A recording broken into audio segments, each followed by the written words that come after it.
महाराज जी, व्यापार में कभी कभी झूठ बोलना पड़ता है, क्या ये नाम अपराध बन रहा है?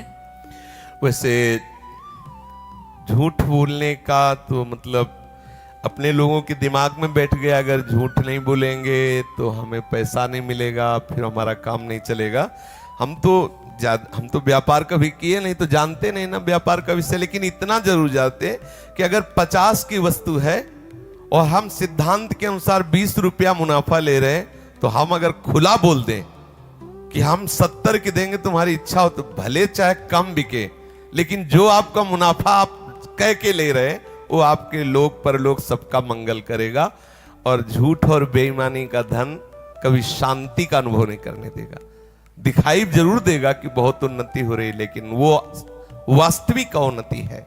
दीपक की तरह जलो लेकिन जलते रहो, ज्वाला की तरह एकदम भभके और शांत हो गए वो अच्छा नहीं। भले दीपक की तरह जलो लेकिन प्रकाशित हो। कुल परंपरागत वो लक्ष्मी चलती है जो धर्म के दो। प्राय लोग ऐसा कह देते हैं कि व्यापार में तो झूठ बोलना ही होता है, झूठ नहीं बोलेंगे तो लड़के बच्चे भूखों मर जाएंगे। वैसे मुझे लगता है कि ऐसा नहीं है। हम 50 की लाए हैं, सब कोई जानता है व्यापार कर रहे हैं, तो 70 की देंगे, तुम्हारी गरज हो तो लो। और दूसरी बात है कि आपके जीवन के भरण पोषण, क्या अनंत जीवों के भरण पोषण का ठेका ठाकुर जी ने ले रखा है? ऐसा कैसे हो सकता है कि आप सत्य से चलो और आपकी दुर्दशा हो जाए, आप भूखे मरो, आपके बच्चे गली गली भटके? ऐसा नहीं हो सकता, ऐसा नहीं हो सकता। थोड़े समय के लिए आपको ऐसा भान हो सकता है। सुदामा जी सत्य से चल रहे थे, 2-3 दिन 4 दिन भोजन नहीं मिलता था, लेकिन सुदामा जी जैसा धनी देवराज इंद्र भी ललचा गए कि ऐसा मुझे धन मिल जाए।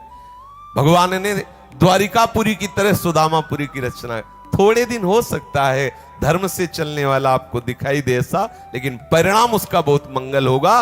और थोड़े दिन आपको दिखाई दे सकता है धर्म से चलने वाला, लेकिन उसका परिणाम बहुत बुरा होगा।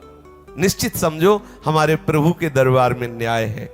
हम सच्ची बात मानो, धर्म से अगर 2 रुपए मिलते हैं तो उससे बढ़िया काम चलेगा। हो सकता है कि आप वो सब लौकिक सामग्रियां जो पड़ोसी पा रहा है वो हम ना पा पाए, लेकिन आप ध्यान रखना, जैसे पड़ोसी जल रहा है आप उसको नहीं देख पा रहे, उसको धनी देख रहे हो लेकिन अंदर से नहीं देख रहे हो कितना जल रहा है।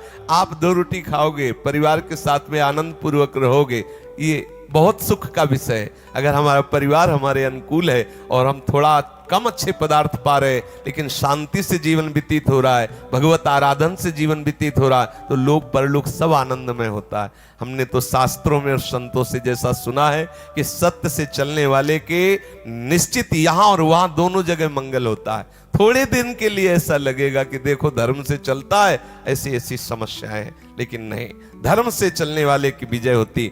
पांडवों को वनवास और अज्ञातवास भोगना पड़ा, दुशासन सिंह की तरह गर्जना करता था, लेकिन हुआ क्या? रहा न को कुल रोवन हारा।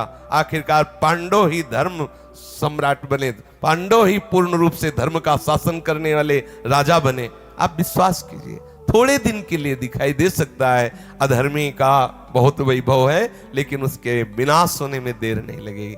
इसलिए मुझे लगता है जहां तक हो सके धर्म पूर्वक चलो। प्रभु से प्रार्थना करो कि आपको सामर्थ्य दे सत्य बोलने की, प्रभु आपको धर्म से चलने की सामर्थ्य दे। वो सामर्थ्य देंगे तो सब बात बन जाएगी। नहीं, हम कई जगह ऐसे कमजोर होते हैं कि हमें लगता है झूठ नहीं बोलेंगे तो हमारा जीवन नहीं चल पाएगा। ऐसा लगता है, बकाया ऐसा होगा नहीं।